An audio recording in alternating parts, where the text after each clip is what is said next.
الحقيقه مش هيتغير حاجه خالص. قبل بقى ما تشتم او تنتقد او تقول اي حاجه غلط في حقي او تفتكر ان انا بنتقد كريستيانو رونالدو، لا سمح الله يعني، حضر قهوتك او مشروبك المفضل وتعال، ومش هتندم، وسيب لي دماغك خالص.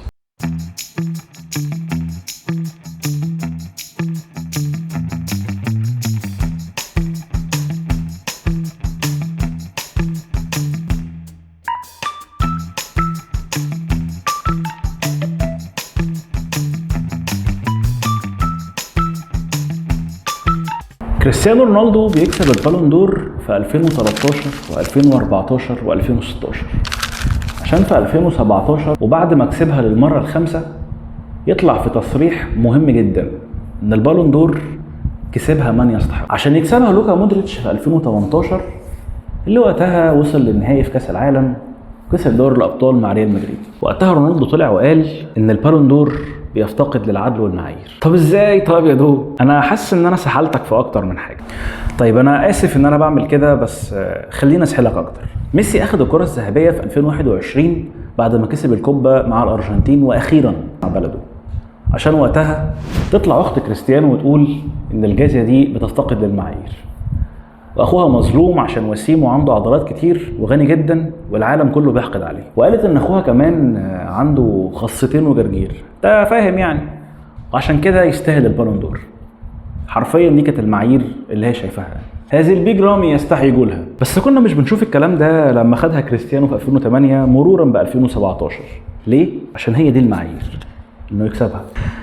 انا عارف ان انا دخلتك في الموضوع بسرعه قوي، بس اضرب على الحديد وهو سخن. بص، خلينا نتفق من البدايه قبل اي حاجه، يعني قبل ما نخش في اي موضوع. ميسي كسب كاس العالم، ولا يخفيك سرا اكيد ان انا شخص بحب برشلونه وبحب ليونيل ميسي وبشجع ليونيل ميسي. لو هيروح يلعب في بلديه المحله هشجعه. طيب انا ليه بقول الكلام ده؟ علشان انا بتكلم من فوق. يعني ايه بتكلم من فوق؟ يعني انا بتكلم واللاعب بتاعي المفضل مع البطوله دي. ورغم كده خلينا افاجئك واقول لك البوم الكبيره ان ميسي ما خدش كاس العالم لوحده. واي شيء بيشاع في النقطه دي او بيتقال ان ميسي هو السبب الوحيد في انه برشلونه ياخد كل البطولات دي في الفتره اللي هو كان موجود فيها في برشلونه، وان الارجنتين يعملوا كل اللي بيعملوه بسببه، الكلام ده كله غلط. مفيش حد في لعبه جماعيه بيعمل حاجه لوحده، مهما كان حجم التاثير اللي بيعمله اللعيب ده اللي انت بتشوفه شيء مبهر وشيء كبير جدا وشيء اعلى من غيره بكتير، يظل ما بيحصلش لوحده. الناس كلها بتغفل حاجه مهمه جدا، انه منتخب الارجنتين في 2022 هو فعلا كان منتخب شاب، ومنتخب كان فيه سلبيات كتيره جدا جدا، بس هم عملوا اعلى اوفر بيرفورمانس شفتها في حياتي، سواء لفريق او لنادي او لمنتخب. السبب هنا ميسي او غيره مش دي المعضله، السبب هنا ان ده حصل بالفعل. احنا بنتكلم عن حارس مرمى، لو انت كنت متابع وقتها كنت هتعرف كويس قوي ان إيميليانو مارتينيز مش الحارس الكويس او مش الحارس اللي هو ما بيجيش فيه جوان، بالعكس هو مع استون فيلا اصلا حتى الان هو حارس عادي جدا. خط دفاع فيه مشاكل كتيره جدا. خط دفاع فيه ليساندرو مارتينيز كان لسه جاي من اياكس وبيتاقلم مع مانشستر يونايتد ومع كثره الاصابات اللي كانت موجوده وقتها. كريستيان روميرو مدافع جيد بس يظل فيه احسن منه كتير. تيليا فيكو بقى، على مونتيل، على مولينا. نص ملعب اول مره يلعب مع بعض في بطوله بالشكل ده، نص ملعب شاب، نص ملعب مفيش خبرات كتيره فيه. ماك أليستر، على انزو فرنانديز، على باريديس، على ديبول، لعيبه فيه منها خبره ولعيبه فيه منها شباب لسه بيلعبوا، وخط هجوم شنيع وخط هجوم غير متكامل وخط هجوم مضحك جدا. خط هجوم فيه جناح يمين ومهاجم وبدون جناح شمال، لدرجه ان دي ماريا اللي هو بيلعب بشماله كانوا بيلعبوه جناح شمال عشان مفيش غيره. فاحنا بنتكلم عن منتخب غير مكتمل الصفوف وحتى ما عندوش بدلاء. يعني حتى منتخب الارجنتين وقتها كان عنده 11 لاعب بيبدا بيهم كل ماتش، كان البديل هنا راس حربه براس حربه فقط، الفاريز ولوتارو مارتينيز، لدرجه انه سكالوني وقتها كان بيلعب احيانا بلوتارو مارتينيز والفاريز مع بعض عشان مفيش جناح. تعال نرجع لكام سنه ورا، 2019 اللي هو افضل موسم عمله ميسي في حياته، وده شيء اعتقد يعني متفق عليه. ميسي وقتها اتقال عنه ان هو مان ارمي ومان شو، الكلام ده كله، وده كلام فعلا صح، بس في نفس الوقت في سياق. فالفيردي وقتها في 2019 كان مدرب عنده سلبيات كتيره، برشلونه كان مش فريق اصلا وقتها، وكان ميسي فعلا هو المسكن الوحيد اللي موجود في الفريق. بس في نفس الوقت اللعيبه كلها كانت بتتعامل مع ميسي ان هو الاريحيه، ان هو الحل الوحيد. يعني اي موقف ميسي كان بيمر بيه في الملعب واي نمط لعب او اي هيكل هيحصل جوه الملعب ميسي كان هيكون هو السبب فيه. ميسي وقتها كان واخد كل سياقات اللعب لوحده. بمعنى ايه؟ بمعنى ان انا احط جوردي ألبا على الشمال، خلي سواريز يضحي ويلعب جناح يمين انسايدر، واخلي باولينيو يلعب سيرد مان بلاير قدام عشان ياخد الاثنين مدافعين بتوع الخصم ويزقهم لجوه حرفيا، عشان ميسي ياخد الحته اللي في العمق دي لوحده. ده فيه تواكل كتير جدا على ميسي، وفي اجهاد بدني، وفي وقتها ميسي بيكون مطالب منه استمراريه مرعبه على مدار الموسم عشان يكون على قدر التوقعات. بس في نفس الوقت دي اعلى ميزه لميسي، وهو محظوظ جدا اصلا ان هو كان في نادي بيهيئ له ويوفر له المناخ ده عشان يتالق فيه. تعالوا نسقط هنا تجربه ثانيه، مثلا تجربه ميسي مع باريس سان جيرمان. التجربه اللي كانوا بيتعاملوا فيها مع ليونيل ميسي على انه زاويه تمرير فقط، مش هو الوان مان ارمي، مش هو اللي بتظهر شموليته ان هو سوبرمان. لما بيكون فقط زاويه تمرير لاعب معزول على اليمين، تديله الكوره عشان هو يهيئ اللاعيبه الثانيه ان هم يتداخلوا في الجيم وهو يفضل معزول. ما قبلش وقتها كيليان امبابي انه يكون سواريز، لا قبل نيمار انه يكون جوردي ألبا، لا حكيمي انه يكون سيرجيو روبرتو. وانا هنا مش بقول ان هم يكونوا كده، بس هو ده ما حصلش. بس رغم ارقام ميسي وقتها اللي هي اصلا كبيره جدا، كان انت مش هتشوف ميسي اللي انت متعود عليه، اللعيب اللي بياخد الكره من اي مكان في الملعب ويراوغ ويعدي ويكون في اكسلريشن ويكون في قوه متضاربه وقوه متسارعه، انه يظهر ليونيل ميسي اللي انت متعود عليه. انا ليه بقول الكلام ده؟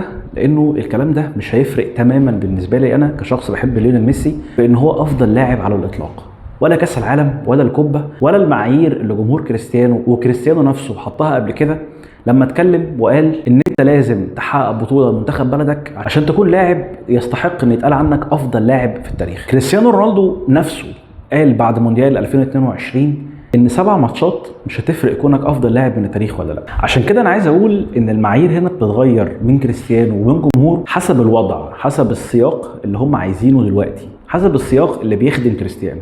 ده مش تقليل من كريستيانو، بس هو بالنسبه لهم المرجعيه، هو بالنسبه لهم الصح المطلق. لو ركزت شويه في الكلام ده هتعرف ان جمهور كريستيانو رونالدو بينسف حتى يورو 2016. وقتها جمهور كريستيانو طلع وقال على الميديا انه لا، ميسي ده متخاذل، ميسي ده ما حققش بطوله مع منتخب بلده، ميسي ده بيعلن ان هو في 2016 بيعتزل دوليا وبيستسلم من الصراعات اللي موجوده عليه، وان هو شخص بيهرب من الضغوطات اللي كانت موجوده وقتها. الكلام ده اتغير تاني لما ميسي حقق الكوبا في 2021 وحقق المونديال في 2022. وقتها جمهور كريستيانو قال انه لا، كريستيانو افضل لاعب في التاريخ، لان هو افضل لاعب في التاريخ، لان هو كريستيانو اللي طلع وشقي وعمل كل حاجه بنفسه والكلام ده كله.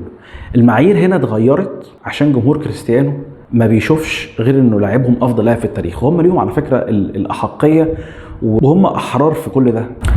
اللي انا بستغربه هنا كمان فكره ان جمهور كريستيانو دايما بيقيم كريستيانو نفسه باللقطه الاخيره، ودون ذلك نقدر ان احنا كده في النص نغير السياق. بمعنى ان كريستيانو رونالدو في 2016 هل دي بطوله انت كراجل مشجع او كشخص بتشجع كريستيانو رونالدو شايف انه على اللي عمله مع المنتخب يستحق في اللي حصل من كريستيانو في اليورو نفسه ان ده يتقال عليه نظير ده فقط ان هو افضل لاعب في التاريخ؟ لو انت جاوبت باه فحقك، ولو جاوبت بلا برضه حقك. بس لو انت جاوبت باه فدي نظرتك للعبه، النتائج، وده ضمنيا بيقلل من كريستيانو رونالدو، بيقلل من الحاجات اللي هو يستحق انه يتقال عنه ان هو افضل لاعب في التاريخ بسببها اصلا. وتعالى نعكس هنا الايه انه مثلا كريستيانو رونالدو ما حققش اليورو 2016، هل وقتها الكلام ده هيتغير؟ هل وقتها انه كريستيانو رونالدو ان هو افضل لاعب في التاريخ بالنسبه لك ده هيتغير؟ لا. ليه؟ لان هو افضل لاعب في التاريخ مهما كانت الاسباب والمعايير. وقت المعايير اللي كريستيانو نفسه نسفها لما راح يوفنتوس وقرر ان هو يقول وقتها كاسقاط على اللي حصل بينه وبين بريز ان هم افضل مجموعه اتعامل معاها في مسيرته، وانه شاف وقتها التزام وشاف وقتها تضحيه وتفاني وانكار ذات ما شافوش في اي نادي تاني لاعب. وقال وقتها ان ماريو مانزوكيتش قبل ان هو يكون مهاجم محطه عشان كريستيانو رونالدو يكون اقرب للجون ويقدر ان هو يسجل، شيء اخل بيه كريستيانو نفسه لما لوكا مودريتش وكريم بنزيما كسبوا البالون دور وما شفناش منه اي تهنئه. حتى وقتها لما اتسال عن رايه في انه لوكا مودريتش او كريم بنزيما هل هم يستحقوا فعلا يكسبوا البالون دور ولا لا، قال صراحه ان البالون دور للمره الثالثه تفتقد للمعايير. فيا عم تعالى مثلا نقول اللي انت عايز تقوله بالظبط. كريستيانو رونالدو وصل لل1000 جول وحقق كاس العالم، ويا عم سجل في كل ماتش من ماتشات كاس العالم 2 و3. تعالى نفترض فعلا ان ده حصل. هل كريستيانو رونالدو هيكون افضل لاعب في التاريخ؟ الاجابه منطقيا اه. هل هو دلوقتي حالا بدون ما يوصل لل1000 جول ولا يسجل جونين و3 في كل ماتش من ماتشات كاس العالم، ولا يحقق البطوله نفسها. هل هو افضل لاعب في التاريخ؟ الاجابه برضو فمفيش شيء ممكن يتغير. فخلينا هنا يعني نعترف ان البطوله دي هي بطوله يعني مكايده. والله ميسي خد كاس عالم، فما ينفعش كريستيانو يعتزل بدون برضو كاس العالم، بس مش لاقي سبب. الشيء اللي بالمناسبه ما فرقش مع ميسي، انا فاكر ان كان في بودكاست وقتها لما الارجنتين يعني قدرت ان هي تحصل على المونديال والكوبا، ودي جت في دي على طول. وقتها الصحفي الاشهر في تاريخ الارجنتين طلع وقال في بودكاست انه يعني البطوله دي حققت كتير ليونيل ميسي، والبطوله دي يعني خلت الناس كلها تشوف ان هو افضل لاعب في التاريخ. اول مره اشوف ليونيل ميسي بيدخل في المقابله دي وقال انه لا، انا مش شايف ان انا افضل لاعب في التاريخ عشان انا كسبت البطوله دي. وانتونيلا كانت معاه بالمناسبه في البودكاست ده. بس انا كان فارق معايا اطفالي، كان فارق معايا الشتايم اللي بتتقال عني، حرفيا هو قال كده، بتتقال عني لما اطفالي بيتكلموا مع اصحابهم وبتيجي سيرتي، وان ابوك ده متخاذل ومش افضل لاعب في التاريخ ولا حاجه. كلام قاله ماتيو فعلا على لسان ليونيل ميسي. في البودكاست ده ميسي عيط وانتونيلا عيطت، وختم وقتها ميسي كلامه بانه المونديال مش فارق معاه في اي حاجه غير نظره الارجنتينيين ليه، وانه المونديال ده مش معيار تقييم حقيقي اصلا، ولا ممكن يوصف مسيره ميسي ده على حد وصفه، بقدر انه خلاه يهرب من الضغوطات اللي هو عاشها. الشيء اللي بعده على طول بنشوف ميسي بيسيب باريس سان جيرمان ويسيب اوروبا كلها ويروح انتر ميامي، عايز ينهي بقى مسيرته بدون ضغوطات، حقق اللي الناس عايزاه.